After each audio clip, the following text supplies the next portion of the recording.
Бүгінгі адалдық бейнероликті өз еңбектері арқылы адамдықты мұра еткен ұлы Абай атамызға арнаймыз.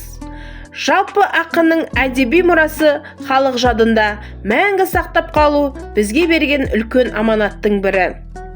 Оған мемлекет басшысы Қасым-Жомарт Кемелұлының ұлы Абай біздің еліміздің мақтанышы ғана емес, әлемдік деңгейдегі кемеңгер. Оның мұрасы қазақтың жан дүниесінің тұңғиығына бойлаған дара тұлға. Өлеңдері мен қара сөздері ұлттық болмысымыздың айнасы.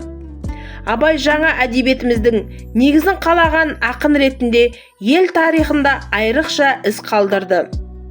Еңбектері бір ғасырдан астам уақыт өтсе де, өзектілігін жоғалтқан емес. Әлі күнге дейін баршамызға рухани азық болып келеді. Ақынның ғибратты ғұмыры мен мол мұрасы халқымыздың және жаһан жұртының асыл қазынасы. Абай өз шығармаларында елдің ел болуын, халықтың өзін-өзі тәрбиеленуіне, қоғамның кері тартпау әдеттерінен арылуы деп білген. Абай атамыз айтып кеткендей, 5 асыл істің бірі еңбек.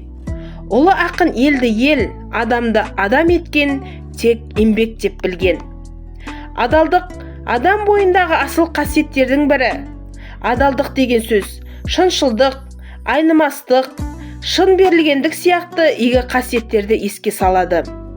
Қазақ пайымында адам бойындағы адалдық, пәктік, ар-ождан, жан тазалығы тәрізді асыл қасиетте қазақтың әулиелігі дейді Абай. Абай дана халықтың болашағы жастардың қолында деп білді. Өз өлеңдерінің көбін жастарға арнады. Абай Құнанбайұлы ғылым таппай мақтанба.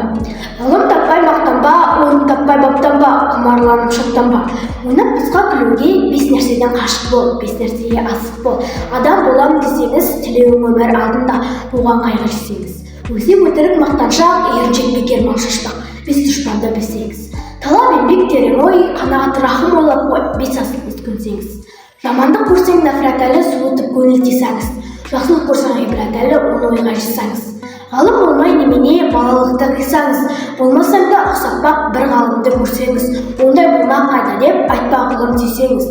Сізге ғылым кім берер, жанбай жатып сенсеңіз. Дүние дөзі, мал дөзі ғылымға көңіл білсеңіз. Білгендердің сөзіне махаббатпен ерсеңіз. Ақыл сенбеңіз. Бір іске кез келсеңіз. Ақсақал айтты, бай айтты, кім болса мейлі сол айтты. Ақылменен женсеңіз.